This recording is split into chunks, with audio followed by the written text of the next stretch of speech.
প্রত্যেকেই বোঝা উচিত আমি মুসলমান, আমার একজন আল্লাহ আছেন, আমার শ্রেষ্ঠ রসুল আছেন, আমার একটা কিতাব কোরআন আছে, আমার একটা ধর্ম ইসলাম আছে।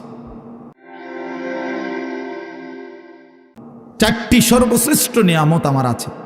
আল্লাহ আমার রব, মুহাম্মদ সাল্লাল্লাহু আলাইহি সাল্লাম আমার রসুল, কোরআন আমার কিতাব, ইসলাম আমার ধর্ম। এই চারটি সর্বশ্রেষ্ঠ নিয়ামত থাকার পর আমি পথহারা হব কেন? তুমি চরিত্রহীন হবা কেন? তুমি দুশ্চরিত্র হবা কেন ভাইয়া? কিসের অভাবে নষ্ট হয়ে গেল? কিসের অভাবে?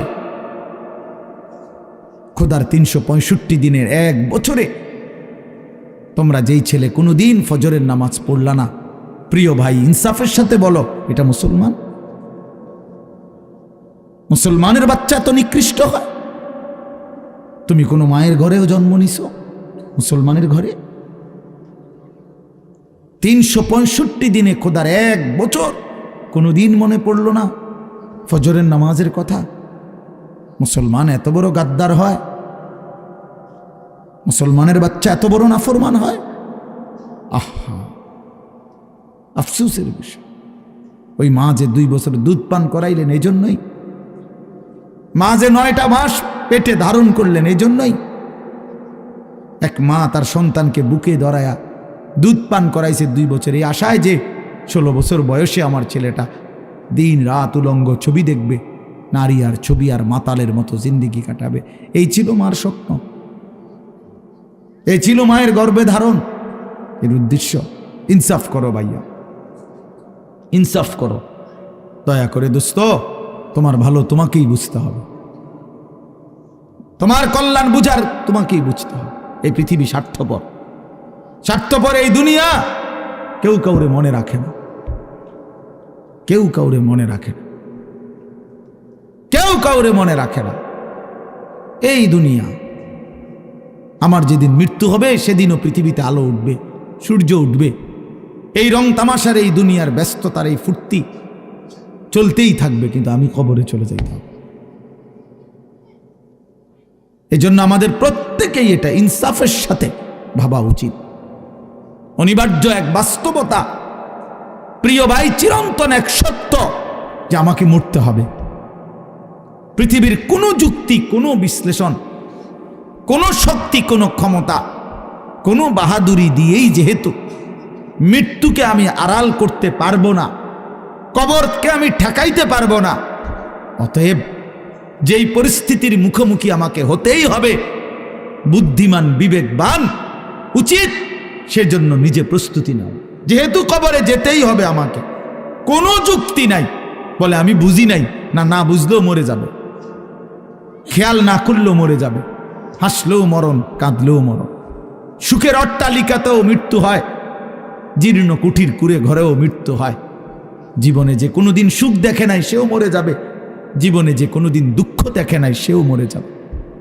তাহলে ভাইয়া বাপ, যে মৃত্যু আমাকে বরণ করতেই হবে, যেই কবরে আমাকে যেতেই হবে, কোনো ফাঁক ফুক নাই, কোনো সাইড নাই, তাহলে তার জন্য প্রস্তুতি নেওয়া, তার জন্য বাবা যে সেখানে আমার কি হবে, সেখানে আমাকে কি করতে হবে, খোদার কসম এতটুকু বিবেক বুদ্ধি খাটানো এটা একটা সুস্থ মানুষের দাবি,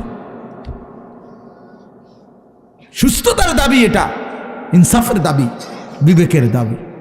এতটুকু বিবেক যদি কাজ না করে, ধরে নিতে হবে তার আকলই নাই, দেমাগই নাই, দেমাগই নাই।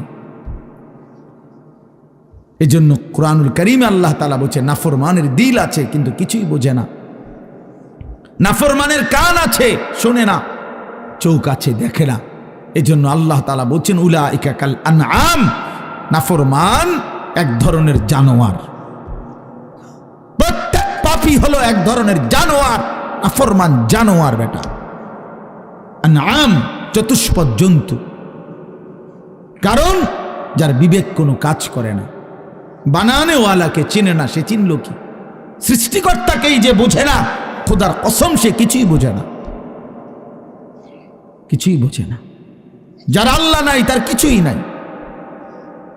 আল্লাহকে হারিয়ে সব পেলেও কিছু পায় হয় না, আল্লাহকে পেয়ে সব হারালেও কিছুই হারায় না।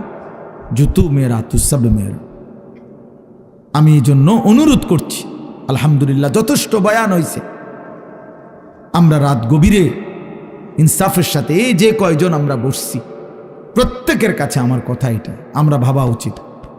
ইস্তাফতি কালবাক, নবী সাল্লাল্লাহু আলাইহি ওয়াসাল্লাম বলছেন, তোমার দিলকে প্রশ্ন করো, তোমার বিবেককে জিজ্ঞেস করো। এমনটাই হওয়া উচিত মুসলমান। তোমার বিবেক কি বলে? একটা ছেলে বেনামাজি, তুমি আইসা দাঁড়াইয়া বলো, ভাইয়া একটা মিনিট তুমি মাইক ধরে বলো, মুসলমান এমনই হওয়া উচিত। তুমি দোস্ত তোমার ধর্মের ব্যাপারে একটা লাইন বলো, তুমি বলো তোমার ধর্মের ব্যাপারে তুমি এক লাইন বলো। তোমার রাসূলকে এভাবে প্রত্যাখ্যান করা উচিত। কোনদিন তোমার চুল নবী সাহাবী আউলিয়াদের মতো হবে না। কোনদিন তোমার জামা পোশাক নবী সাহাবী আউলিয়াদের মতো হবে না। কোনদিন তোমার চলাফেরা সাজগোজ নবী সাহাবী আউলিয়াদের মতো হবে না কোনদিন। তাহলে কি যোগ্যতায়, কি কারণে আমরা মুসলমান? যাদের কপালে সেজদা নাই, তুমি কিভাবে মুসলমান? যার লেবাসে পোশাকে ইসলামের কোনো চিহ্ন নাই, তুমি কোন যুক্তিতে মুসলমান ভাইয়া? কোন যুক্তিতে মুসলমান? আল্লাহ নবী সাল্লাল্লাহু আলাইহি ওয়াসাল্লাম বলছেন, ফারকু মা বাইনানা ওয়া বাইনাল কুফরি আস-সালাহ। আমাদের মাঝে আর কাফেরের মাঝে পার্থক্য নামাজ।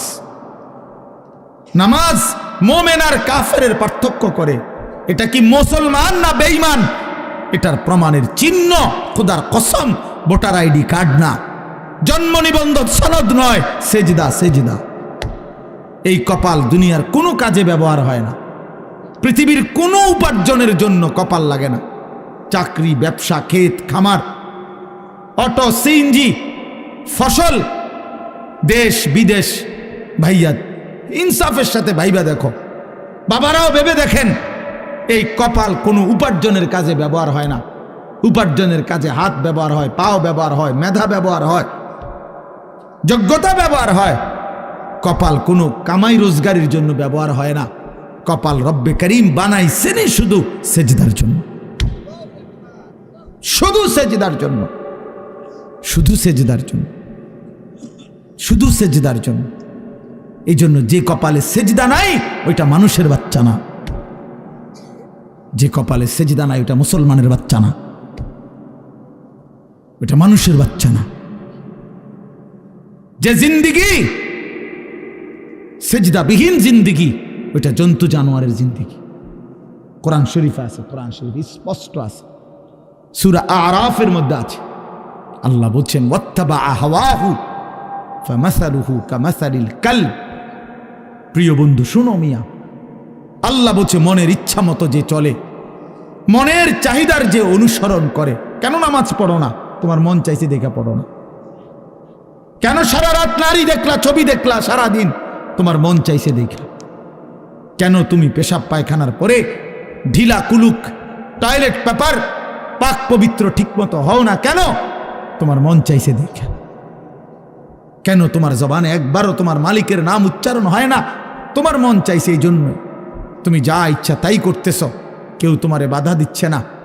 আল্লাহর কসম, আল্লাহ কোরআনে বলছে, এই যে মনের ইচ্ছা মতো যে চলে, ওয়াত্তাবা হাওয়াহু, যে তার মনের চাহিদার অনুসরণ করে, ফামাসালুহু কামাসালিল কালব।